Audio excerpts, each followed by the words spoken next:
Alright, so I'm going to show people what I normally do instead of sweeping a curved angle when making air paths, because that trips up people. This is the OmniTorch. This was the air path that's in it by default. And as you can see, this is 16 millimeters, and then this down here is different, of some kind of different. I think that's 13 millimeters, and this is 16. But this was swept using the sweeping tool. This dealio right here, where you would choose one and then the other, and then a line to follow. That's not what I do. I use a different technique for both elastic paths, for having holes for elastic in my designs, like on the slab. Like this path right here, or this path right here, this curved path. Instead of using the sweep tool, what I do is I cut out a squared off ended path of what I want, and then I use the fillet tool to round it. So let me show you what I did. So for the OmniTorch, what I did was I took this body, copied it, pasted it, and then I isolated it, like so. I then cut it in half, and got rid of the half that I'm not going to use. So now I just have this. What I then did was I deleted those two faces, so now that's just a flat face. Deleted these two faces, so now that's just a flat face. I then created a sketch off of that, projected off of that, and then drew a line in between those 2 points and these 2 points. I can then draw a line off of those and a line off of this from the center point of each one of those lines. So this line right here, from here down to here, would in theory be the center of my 16 millimeter diameter hole. I then take the center slot to center slot tool, 16 millimeters across the entire thing, and now I have this shape right here, which would be my air path, including this. Finish sketch, extrude. Extrude all of this down 8 millimeters as a new body. As you can see, this is my new shape. I then hide this, take this, mirror this. So this is now from here to here, 16 millimeters. From here to here, 16. Here to here, 16. Here to here, 16. So it's 16 uniformly all the way down the thing. I then take my fillet tool. Let's say I'll do 12 there. And I don't try and keep the fillets the same because it doesn't particularly matter, but I just kind of eyeball it so it looks the same-ish. So let's just say that's 12. Let's make that 22. Why not? No, let's make it 24. There we go. So that is double of that. That's probably not, like, the distance in between these two probably isn't 16 millimeters. It's close. It's close enough to not really matter. I then, since this line right here is 16 millimeters, as well as this one, I then use the fillet tool on all of these edges, and I go 8 millimeters, because that will be, that will make this a 16 diameter circle-y dealio right there. Same as down here. And then it automatically works out the transition in between the two for me. I then would, apologies for that notification on my phone. I then take this bit, like this. I would re-mirror this. Actually, no, I don't. I delete that. I go back to the original part, which is this. I would then offset off of that. Take this bit down here, make a sketch on that face, and then extrude this. So I'm covering up that hole. That is now solid. Now I'm going to make a sketch off of this face and project onto it. Now I have a circle down there, and I project like that. Now that hole is filled out. So now there is a floating cavity inside of this with no openings. I can then use the boundary fill tool, select that empty space as a new body. Then I can combine that with that. And now that is completely filled on the inside. I would then take my new cutting tool that I made previously, cut along that. And now there we go. There is my new improved airflow path, which is 16 millimeters the entire way.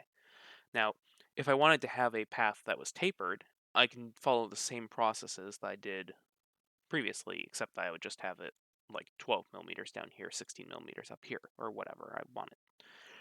That's how I do stuff like the trigger thing over here. Was I had it slightly wider up here, slightly shorter down here. I then did that thing where I had a straight line across and a straight line across. Did the diameter that I wanted it using that hole tool, so it makes spaced lines for me. I then extruded the diameter that I wanted in each direction. Then I filleted all the corners, and then I filleted the entire shape into a vaguely cylindrical dealio. And then I cut this body. Now we have this shape right here. Same with this stuff down here. Now, on this piece, I then did a slight fillet, or not fillet, a chamfer. That looks good. Let's give this just a slight fillet, just to make that feel nice. And then yeah, there is your finished part. Nice wider airflow path, and it's 16 millimeters the entire way. Yeah. So if you are having trouble with the sweeping tool in Fusion 360, I recommend that you at least try out this method. It also lets you do much more free-handed lines. Suppose I can show you that real quick. So let's suppose that I had a massive honkin' rectangle, 10 millimeters across, like that. No, let's make this wider. Let's make this, I don't know, whatever that is, 60. Excellent. All right, so let's say that I wanted to have a line throughout all of this. I would like that. Let's say that I want the line to be kind of like that. That line I want to cut through it. I would offset off this.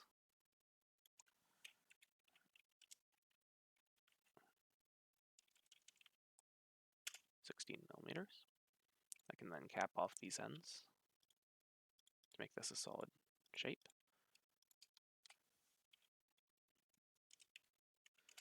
-8. And 16 off of that face, and now we have a hole in this that is 16 millimeters across. I will then just fillet all of this by 8. And sometimes it doesn't like doing it exactly, and then in that case I just kind of get it close enough, because it doesn't really matter. You're just trying to get it to function. And there you go. There is my 16 millimeter-ish hole going through the entire thing. That works correctly. Now on something like that, you could probably use the sweep tool, but this is what I do. In my experience, using the sweep tool, kind of Fusion every once in a while will kind of not like existing and it will crash. Using this technique leads to less crashes in my experience. And it also lets me do the, I can have a slightly wider end as well. So let's say that in this, we had that, but on this bit, I wanted this to be opened like that.